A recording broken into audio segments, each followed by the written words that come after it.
بسم الله الرحمن الرحيم.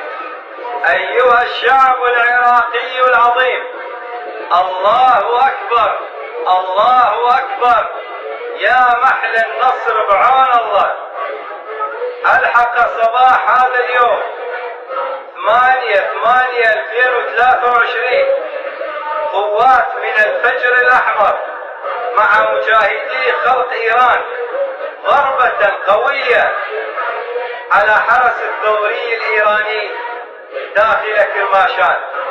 أيها القوات الخاصة العراقية، اضربوا مؤسسات النظام الخميني داخل أراضي إيران مع فدائيين من الشعب الإيراني، ودمروهم وحرروا الشعب الإيراني من هذا النظام الدجال